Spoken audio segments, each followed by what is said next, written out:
आज पूरे विश्व में भारत के लोकतंत्र का डंका बज रहा है।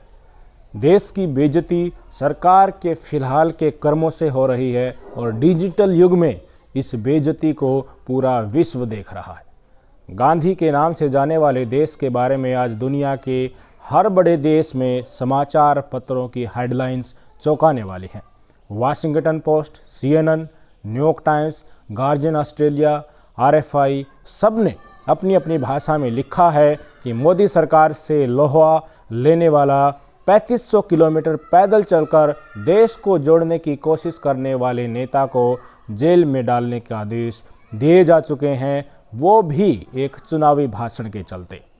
मदर ऑफ डेमोक्रेसी को आज ऑटोक्रेसी ऑफ मोदी के नज़रिए से देखा जा रहा है।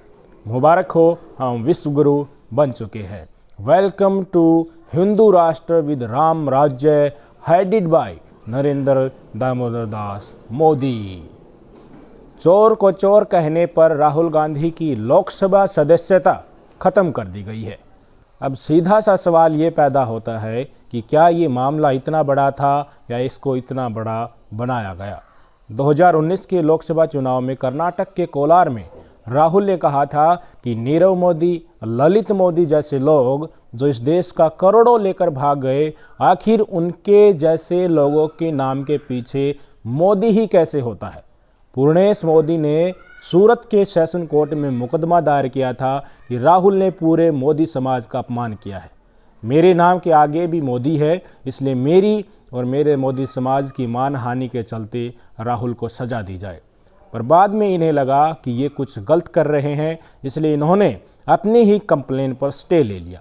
शायद इनको लगा होगा कि इनके केस में दम नहीं है, इसलिए मौजूदा जज साहब इनको कोर्ट से भगा देंगे। फिर 7 फरवरी को, इसी 7 फरवरी को राहुल गांधी लोकसभा में भाषण देते हैं और मोदी अडानी की जहाज़ में बैठे फ़ोटो दिखाते हैं। अब मोदी साहब, दोनों मोदी साहब, दिल्ली वाले भी, गुजरात वाले भी, इन दोनों को लगा कि असली मानहानि और वोट हानि तो राहुल गांधी कर रहा है, इसलिए राहुल को किसी न किसी तरह रोका जाए, जिसके चलते गुजरात वाले पूर्णेश मोदी का दुख फिर से एक्टिव हो गया। 16 फरवरी 2023 को गुजरात वाले मोदी साहब ने, यानी कि पूर्णेश मोदी ने, गुजरात हाई कोर्ट से खुद का ही स्टे वापस ले लिया। अब तक सुनवाई करने वाले जज भी नए आ चुके थे, यानी कि जो पहले वाले थे जिनको देखकर इनको लगा था कि यहाँ दाल नहीं गलेगी, वो जज साहब अब जा चुके थे। उनकी जगह नए जज साहब आ गए थे और नए जज साहब ने बड़ी तेज़ी दिखाई। 27 फरवरी को सुनवाई हुई और 17 मार्च को ही निर्णय रिजर्व रख लिया गया। 23 मार्च को मैक्सिमम पनिशमेंट 2 साल की कैद राहुल गांधी को सुना दी गई। ऐसे एक मामूली सा मुद्दा जिसका अपने हिसाब से अर्थ निकालकर मानहानि बताकर एक सांसद की सदस्यता निगल ली जाती है और 8 साल के लिए चुनावी बैन भी लगा दिया जाता है। गुजरात के समाचार पत्र में खबर छपी है कि 23 लोग जुआ खेलते हुए पकड़े गए। संयोग से सबके सरनेम मोदी ही हैं। अगर आपने किसी मंच से ये कह दिया कि इन सब जुआरियों के सरनेम मोदी ही कैसे हैं, तो आपको 2 साल की सज़ा और 8 साल का चुनावी बैन लग जाएगा। अब बीजेपी ज़ोर ज़ोर से चिल्ला रही है कि मोदी सरनेम वाले पिछड़े लोग होते हैं, इसलिए राहुल ने मोदी समाज का अपमान करके पूरे ओबीसी समाज का अपमान किया है। कल बीजेपी कहेगी कि मोदी सरनेम वाले व्यापारी होते हैं, इसलिए राहुल ने देश के सभी व्यापारियों का अपमान किया है। बीजेपी ये भी कह सकती है कि मोदी सरनेम वाले इंसान होते हैं, इसलिए राहुल ने पूरी इंसानियत का अपमान किया है। बीजेपी ये भी कह सकती है कि मोदी सरनेम वाले इस धरती और ब्रह्मांड का हिस्सा हैं, इसलिए राहुल ने इस पूरे ब्रह्मांड का अपमान किया है।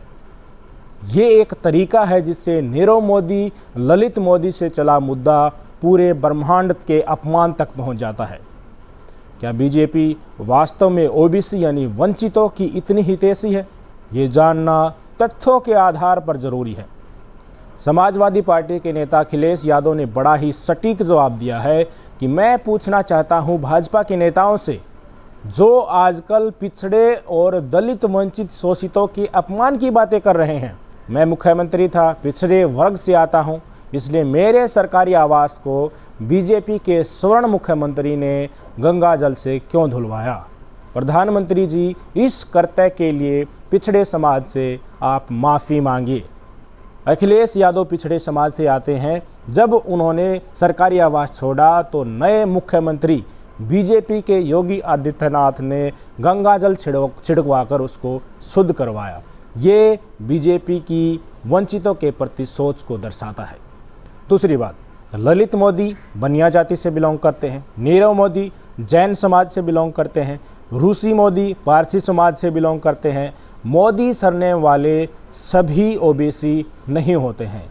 जनता को बेवकूफ़ बनाना भारतीय जनता पार्टी बंद करे। नीरव मोदी 14,000 करोड़, ललित मोदी 425 करोड़, मेहुल चोकसी 13,500 करोड़, इन सभी भगोड़ों को पिछड़ा यानी कि ओबीसी वर्ग का कहकर भाजपा उनको बचाने में लगी है। अपराधी होता है, उसे पिछड़ा जाति व धर्म के तराजू पर नहीं तोलना चाहिए। अगला पॉइंट, छत्तीसगढ़ और झारखंड ने ओबीसी वर्ग को उनका पूरा आरक्षण 14% से बढ़ाकर 27% लागू कर दिया था, लेकिन राज्यपाल ने आरक्षण को रोक दिया। राज्यपाल की नियुक्ति केंद्र सरकार द्वारा होती है, तो ये साफ दर्शाता है कि आरक्षण को रोकने में भारतीय जनता पार्टी जो केंद्र में बैठी है उसके आदेश के अनुसार ही राज्यपाल ने इन दोनों राज्यों में आरक्षण को रोका है। तो भाजपा ओबीसी पक्षधर नहीं, जबकि ओबीसी की विरोधी है। नीरव मोदी और ललित मोदी बेशक से घोटाला करके भाग गए हों, पर आज वो गर्व महसूस कर रहे होंगे और मोदी को बार बार धन्यवाद दे रहे होंगे। आखिरकार उनके घोटालों पर सवाल उठाने वाले विपक्ष के सबसे बड़े नेता राहुल गांधी से लोकसभा की सदस्यता छीन ली गई और 8 साल के लिए चुनावी बैन लगा दिया गया। आपकी स्क्रीन पर देखिए, यह मध्य प्रदेश के गृह मंत्री नरोत्तम मिश्रा हैं। 2008 के विधानसभा चुनाव में पेड न्यूज से चुनाव जीतने के आरोप में निर्वाचन आयोग ने इन्हें 3 वर्ष तक चुनाव लड़ने के लिए अयोग्य घोषित कर दिया था। दिल्ली हाईकोर्ट की सिंगल बेंच ने भी चुनाव आयोग के फैसले को सही माना था। बाद में हाईकोर्ट की डबल बेंच ने चुनाव आयोग के फैसले को पलट दिया। मामला अभी सुप्रीम कोर्ट में विचाराधीन है। अगर इनके मामले में भी कानूनी प्रक्रिया वैसी ही चलती है जैसे राहुल गांधी के मामले में चली, तो इनकी राजनीति कब की ख़त्म हो चुकी होती। लेकिन यह महाशय आज राहुल गांधी पर टिप्पणी कर रहे हैं। इससे भारतीय जनता पार्टी का दोगला चरित्र उजागर होता है। एक बात और, जिस कांग्रेस नेता राजेंद्र भारती ने नरोत्तम मिश्रा के खिलाफ शिकायत की थी, आज उनके ऊपर मध्य प्रदेश में करीब 50 मामले दर्ज हो चुके हैं। वे कई बार जेल भेजे जा चुके हैं। कानून सबके लिए समान है क्या? सवाल आज ये उठना भी लाजमी है। कल शाम से ही कांग्रेस के बड़े बड़े नेता दिल्ली पहुंच रहे हैं और कांग्रेस अध्यक्ष मल्लिकार्जुन खड़गे से मुलाकात जारी है। विपक्ष अब भी ये कह रहा है कि राहुल गांधी ने भ्रष्टाचार के संबंध में ये बयान दिया था। ये बात आपको भी पता है, हमें भी पता है, बीजेपी को भी पता है और खुद शिकायतकर्ता पूर्णेश मोदी को भी पता है कि राहुल गांधी का इरादा और उनके भाषण का मतलब बिल्कुल भी ये नहीं था कि वो मोदी समाज का अपमान कर रहे हैं। कोई नेता एक समाज का अपमान करके उनके वोट बैंक को नहीं खोना चाहेगा। इस बात का आपको भी पता है, हमें भी पता है और कोई भी राजनीतिक पार्टी ये करने से अपना परहेज ही करेगी। पर पूर्णेश मोदी की शिकायत पर सूरत के नए जज साहब ने मान लिया कि राहुल का कोलार वाला भाषण मोदी समाज की मानहानि है और 2 साल की सज़ा सुना दी। उसके चलते ही अब उनकी लोकसभा की सदस्यता चली गई। अगले 8 साल के लिए वो चुनाव नहीं लड़ सकेंगे, ना तो 2024 का और ना ही 2019 का। वे 2034 का चुनाव लड़ पाएंगे, यानी कि आज से 11 साल बाद। तो क्या राहुल गांधी अब डर गए? क्या राहुल और कांग्रेस पार्टी का कैरियर ही खत्म हो गया? क्या राहुल को सुप्रीम कोर्ट से राहत मिलेगी? क्या राहुल के अलावा कोई और कैंडिडेट कांग्रेस के पास है जो मोदी को टक्कर दे सके? क्या 11 साल बाद जब राहुल चुनाव लड़ने के योग्य होंगे तो तब तक कांग्रेस का वजूद क्या बच पाएगा? ये सब सवाल आपके मन में घूम रहे होंगे, इसलिए आपको राहुल की ये आज की प्रेस कॉन्फ्रेंस सुनाते हैं। सवाल पूछना मैं बंद नहीं करूंगा। नरेंद्र मोदी जी का अदानी के साथ क्या रिश्ता है और 20,000 करोड़ रुपए किसके हैं, मैं पूछता जाऊंगा। मुझे कोई डर नहीं लगता इन लोगों से।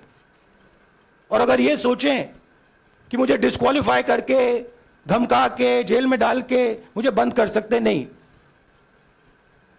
मेरी वो हिस्ट्री नहीं है। मैं हिंदुस्तान के लोकतंत्र के लिए लड़ रहा हूं और मैं हिंदुस्तान के लोकतंत्र के लिए लड़ता रहूंगा, किसी चीज से नहीं डरता हूं। यह सच्चाई है। यह ओबीसी का मामला नहीं है, यह नरेंद्र मोदी जी और अदानी जी के रिश्ते का मामला है। 20,000 करोड़ रुपए जो अदानी जी को पता नहीं कहां से मिले, उसके बारे में मैं सवाल पूछ रहा हूं और उसका जवाब चाहिए। बीजेपी ध्यान को भड़काने की कोशिश करती है, कभी ओबीसी की बात करेगी, कभी विदेश की बात करेगी, कभी कुछ और बात करेगी, कभी डिस्क्वालिफिकेशन की बात करेगी, मगर सवाल यही है 20,000 करोड़ रुपए, $3 बिलियन किसका था? Look, please understand why I have been disqualified. I've been disqualified because the Prime Minister is scared of my next speech. He's scared of the next speech that is going to come on Adani, right? I've seen it in his eyes. So he's terrified of the next speech that is going to come and they don't want that speech to be in Parliament. चाहे मुझे सदस्यता मिले ना मिले, मैं अपना काम करूंगा। अगर ये मुझे परमानेंटली डिस्क्वालीफाई कर दें तो भी मैं अपना काम करूंगा, अगर मुझे रीइंस्टेट कर दें तो भी मैं अपना काम करूंगा। मुझे कोई फर्क नहीं पड़ता मैं पार्लियामेंट के अंदर हूं या बाहर हूं, कहां हूं। मैंने आपसे कहा मुझे अपनी तपस्या करनी है, मैं उसको करके दिखाऊंगा। राहुल जी, जो जजमेंट आया उसको लेकर बीजेपी ने उसको किया है कि आपने ओबीसी का अपमान किया, पूरे देश में प्रेस कॉन्फ्रेंस करने की तैयारी कर रहे हैं कि आपने ओबीसी का अपमान किया था। भैया देखिए, पहला आपका अटेम्प्ट वहां से आया, दूसरा आपका अटेम्प्ट यहां से आया, तीसरा आपका अटेम्प्ट यहां से आया। आप इतनी डायरेक्टली बीजेपी के लिए क्यों काम कर रहे हो? If you want to work for the BJP, then bring a BJP flag symbol here and put it on your chest. Then I'll answer you the same way I answer them. Don't pretend to be a pressman. हवा निकल गई। राहुल जी, उनका इरादा बड़ा मजबूत है। जो घिनौना काम बीजेपी ने किया है, ये राहुल की जनता में उपस्थिति को और ज़्यादा बढ़ाएगा, राहुल के प्रति जनता की संवेदना को और ज़्यादा उजागर करेगा। उनके भाषण से साफ देखा जा सकता है कि उन्होंने तोते की गर्दन कसकर पकड़ ली है और राजा की जान तोते में ही है। मैं बार बार आपको कहता हूं कि मोदी सरकार का इस्तेमाल करके अडानी ने इतनी खुली लूट मचाई है कि चाहते हुए भी सरकार और अडानी अपने कर्मकांडों के सबूत नहीं मिटा सकते। मोदी की कुर्सी अडानी के हाथ में है। जिस दिन अडानी का रिमांड होगा, वो लिख कर देगा कि उसने क्या क्या किया है और सबसे पहले कोई और नहीं बल्कि खुद मोदी फंसेगा।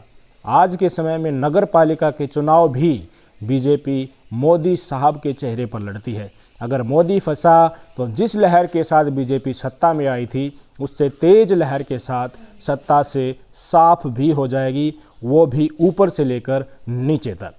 आज आप अंदाज़ा लगाइए कि मोदी का चेहरा बदलकर कोई और पीएम का कैंडिडेट बना दिया जाए तो सारा सहानुभूति वोट बैंक टूट जाएगा और बीजेपी को कसौटी पर परखकर वोट डाले जाएंगे।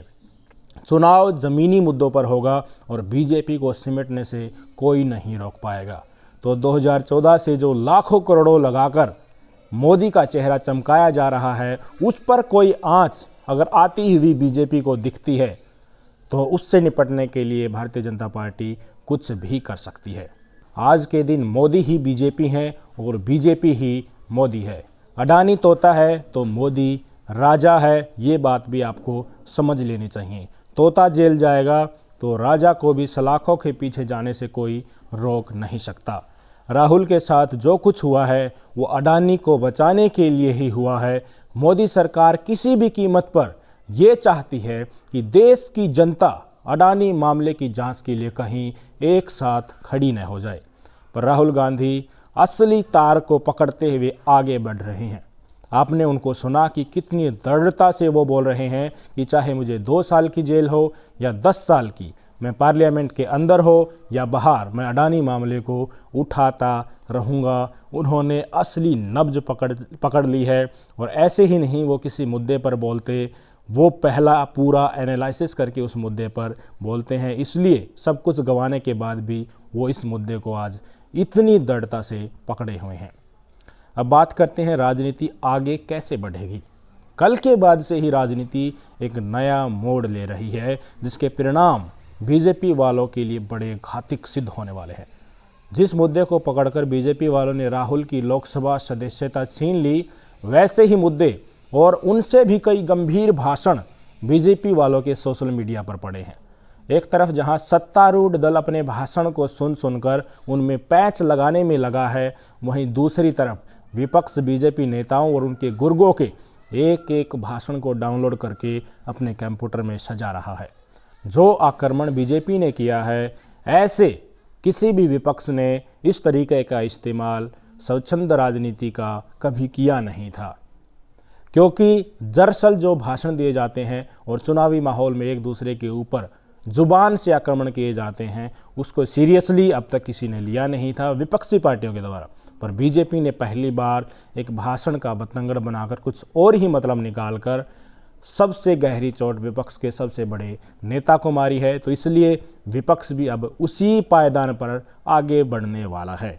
पहला आक्रमण बीजेपी ने किया है, इसका अच्छा खासा जवाब देने के लिए विपक्ष ने कमर कस ली है। कार्यक्रम कैसा होगा ये बताने से पहले आप अपने दिमाग में सोच लीजिए कि बीजेपी का कौन सा नेता सबसे पहले मानहानि केस में कोर्ट की पेशी पर जाएगा। आपको याद आ रहे होंगे खुद मोदी साहब के द्वारा दिए गए भाषण। कांग्रेस की विधवा, जर्सी गाय, 50 करोड़ की गर्लफ्रेंड, राहुल गांधी को मीर जाफर शब्द से संबोधित करना, ये बोल पर्याप्त हैं मानहानि के लिए, उनको कोर्ट के चक्कर लगवाने के लिए। पर बहुत पुरानी कहावत है कि चोर को नहीं, चोर की माँ को पकड़ो। ठीक वैसे ही मोदी जिसके दम पर खड़ा है, उनको ज़मीन दिखाने का शंखनाद हो चुका है। मोदी को विपक्ष कुछ नहीं कहेगा, क्योंकि ये चाय की केटली सर पर रखकर नाचने लगेगा और कहेगा कि मुझ जैसे गरीब चाय वाले को विपक्ष कोर्ट में घसीट रहा है। पर संघी मीडिया, बीजेपी नेता तथा कथित धर्मगुरु जो ध्रुवीकरण का माहौल बनाते हैं, और जब इनका इलाज हो जाएगा तो मोदी और मोदी सत्ता की असलियत अपने आप ही जनता के सामने आ जाएगी। स्लीपर सेल की तरह पूरे देश में पसरे बीजेपी के भगवाधारी एजेंट और गोदी मीडिया कल से ही राहुल गांधी को ही दोषी करार देने में लगा हुआ है। नेशनल मीडिया का एक एंकर तिहाड़ रहकर आया है, 100 करोड़ की फिरौती सरेआम ऑन कैमरा मांग रहा था, सारी वीडियो मौजूद हैं। वो राहुल को अपने ब्लैक एंड वाइट शो में देश का नंबर 1 अपराधी करार देने में कोई कसर नहीं छोड़ रहा है। इसलिए कांग्रेस ने शुरुआत इसी महानुभाव से की है। सुधीर चौधरी ने अपने ब्लैक एंड वाइट शो की एक क्लिप शेयर करते हुए लिखा, दूसरों के अपराध गिनाने से राहुल गांधी के अपराध कम होंगे? यानी कि राहुल के अपराध इतने ज़्यादा हैं कि इधर उधर की बात करने से उनकी सज़ा नहीं रुक सकती। इनके इस ट्वीट का जवाब देते हुए यथ कांग्रेस अध्यक्ष श्रीनिवासन बीवी ने लिखा, पत्रकारिता के पेशे को बदनाम करने के लिए पहले भी तिहाड़ में अच्छा खासा समय बिता चुके हैं सुधीर चौधरी जी। इस घटिया पत्रकारिता और हमारे नेताओं की छवि को धूमिल करने वाले मन घड़ंत आरोपों के खिलाफ कानूनी कार्रवाई के लिए तैयार रहें। @Arun Puri @IYC legal cell. Indian Youth Congress की लीगल सेल ने भी प्रत्युत्तर में जवाब दिया है। उन्होंने लिखा है, it is not the will to win but the will to prepare to win which makes all the difference and we are prepared to go all in for what we believe in. We will stay, we will fight and we will win the war on fascist. Chief यानी कि मुखिया जो हैं श्रीनिवासन बीवी, उनको बताया जा रहा है कि we are initiating appropriate legal action. हम अप्रोप्रिएट कानूनी कार्रवाई कर रहे हैं। यानी कि कांग्रेस अब तिहाड़ी के खिलाफ कानूनी कार्रवाई करने जा रही है। मोदी सत्ता आते ही इस बीजेपी के दलाल ने कांग्रेस को बदनाम करने के लिए इतनी सीमाएं लांघी है कि मानहानि के केस में ये घुटने टेक कर माफ़ी मांगेगा और लंबे समय तक अंदर जाएगा।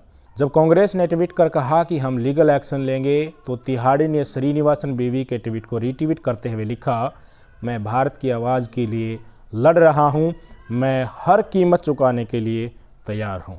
बताइए, ये भारत की आवाज़ के लिए लड़ रहे हैं जो 100 करोड़ की फिरौती मांगते हुए ऑन कैमरा पकड़े गए थे। जनता इनको बुरी तरह सोशल मीडिया पर गाली दे रही है। इनके ट्वीट में रिप्लाई ऐसे ऐसे लफ्ज़ों के साथ जनता दे रही है कि हम आपको यहाँ पढ़कर भी नहीं बता सकते। पर आजकल भारत की आड़ में, झूठे राष्ट्रवाद की आड़ में कोई तो एजेंडा चला रहा है तो कोई देश को बेचकर खा रहा है। सच्चाई किसी से छुपी नहीं है। इनके ऊपर जब आंच आई तो अब ये तिलमिला रहे हैं। हिंदू राष्ट्र की मांग करके ध्रुवीकरण फैलाकर बीजेपी के लिए ज़मीन तैयार करने वाले धीरेंद्र शास्त्री पर राजस्थान में मुकदमा दायर करवा दिया गया है। धीरेंद्र शास्त्री ने 23 मार्च को उदयपुर धर्मसभा में आह्वान करते हुए भड़काऊ भाषण दिया था, जिस उत्तेजक बयान से प्रेरित होकर उनके समर्थक गुंडों ने कुंभलगढ़ किले पर उत्पात मचाया। पुलिस ने धीरेंद्र के खिलाफ धारा 153A के तहत मुकदमा दर्ज कर लिया है। गिरफ्तारी जल्द ही होने वाली है। तो हम भी सब्जी काटने वाले चाकुओं को जरा तेज रख लें, पता नहीं कब कैसा मौका आए। तो जब हमारा सब्जी अच्छे से कटेगी तो निश्चित रूप से दुश्मनों के मुंह भी और सिर भी अच्छे से कटेंगे। भोपाल से बीजेपी की लोकसभा सांसद प्रज्ञा ठाकुर का वो बयान तेजी से सोशल मीडिया पर घूम रहा है, जिसमें वो चाकू छुरी लेकर मौका आने का इंतजार करने के लिए कह रही हैं। चोर को चोर कहने पर सदस्यता रद्द हो जाती है, पर मुसलमानों के कत्लेआम करने का आह्वान करने पर संसद में सीट सजा कर रखी जा रही है। फर्क बस इतना है कि प्रज्ञा ठाकुर बीजेपी से है, पर राहुल गांधी विपक्ष से है। इनके खिलाफ एक्शन की जबरदस्त मांग हो रही है। कई बार के बीजेपी सांसद निशिकांत दुबे को तो आप जानते ही होंगे। इन मान्यवर का इलेक्शन कमीशन की वेबसाइट से जब हलफनामा निकाला गया तो पता चला कि 10 साल की उम्र में ही इन्होंने 10वीं की परीक्षा पास कर ली थी।